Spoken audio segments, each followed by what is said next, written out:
Genghis Khan's empire was brutal, but the fate of the women he took was even worse than death. At first light, the sound of galloping hooves echoed across the steppe. A dust cloud rose in the horizon, and as it drew near, entire villages fell silent. For the people of Eastern Europe, Persia, and beyond, this was the most dreaded sight imaginable, the arrival of Mongol horsemen. Yet not all were slaughtered in the raids. Some, the most beautiful and the most noble, were taken alive. For them, fate was not mercy. For them, what followed was more terrifying than death itself. What happened to these captured brides was not just cruelty.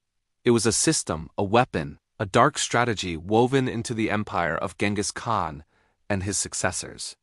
Tonight, we enter that forbidden chapter of history. What you are about to hear is not myth, but the hidden reality of what happened to women who fell into Mongol hands.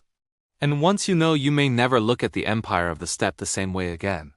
From the 13th century onwards, Mongol armies stormed across Asia and Europe, leaving kingdoms shattered in their wake.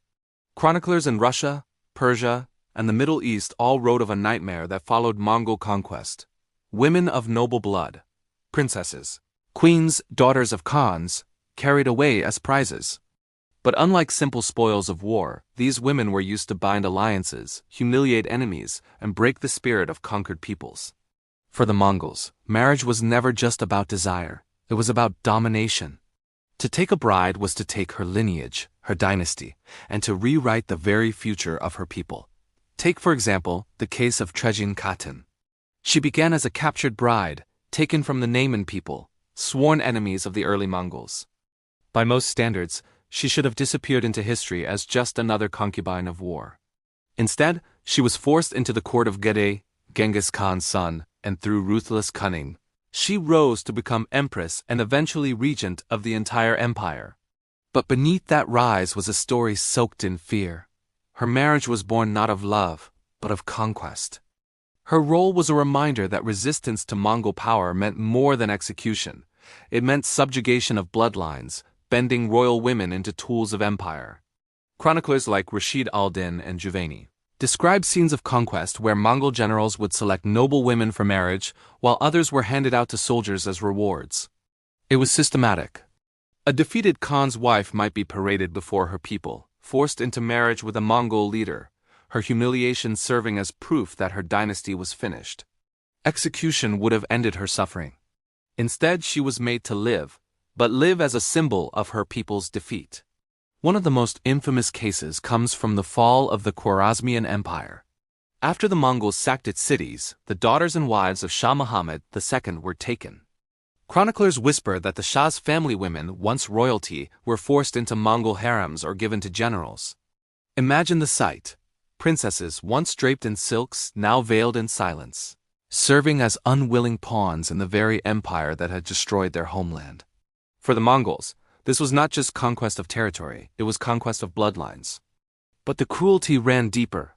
Unlike many medieval societies, the Mongols often placed captured noble women into positions of ceremonial importance. They were expected to host feasts, to bear heirs, to represent dynastic unions.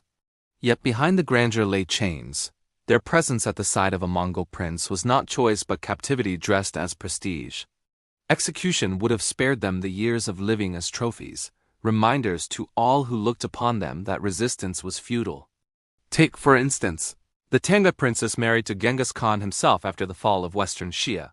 Historical sources suggest she resisted the union, but resistance was meaningless. She was taken into his camp, her marriage nothing more than a seal of submission for her entire people. Her dynasty, one of the proudest of northern China, vanished soon after. And the Mongols saw this as strategy.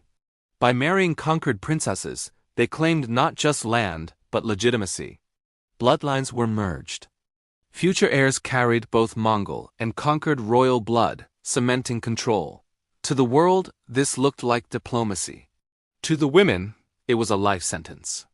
Chroniclers described their eyes as like those of captives dragged in silence, their voices lost, their names preserved only because of the dynasties they once represented.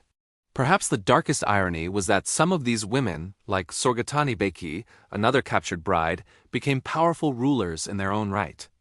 Sorgatani married into the Mongol royal family, would one day rule territories and secure the throne for her sons, including Kublai Khan.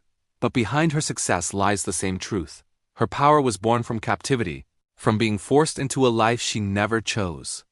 The terror of captured brides was not always their destruction, but the cruel survival that they were condemned to endure. Imagine for a moment, a battlefield quiet after slaughter. Smoke rising, the smell of ash still in the air.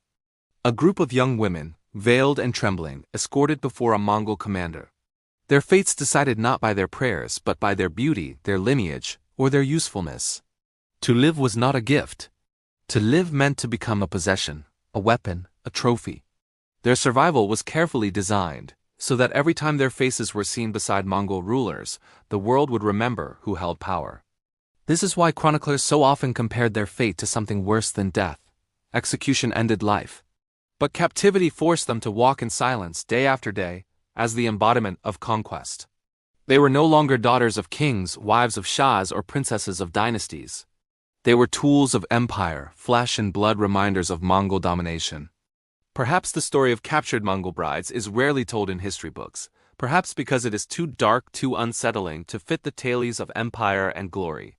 But the truth is unavoidable. For many of these women, their suffering did not end in the moment of conquest. It began there. Their survival was the empire's cruelest weapon, one that scarred generations. So the next time you hear of Mongol victories, of empires built from horseback, remember this hidden truth. Behind every triumph was another story. One spoken not on the battlefield, but in the silence of chambers, in the tears of women who lived through fates darker than execution. I'm here to bring you these forbidden histories, the ones that don't fit in the grand narratives we're told. History often celebrates power, but beneath that power lie the shadows of those who paid the price. The Mongol brides were not just women, they were symbols of survival twisted into domination.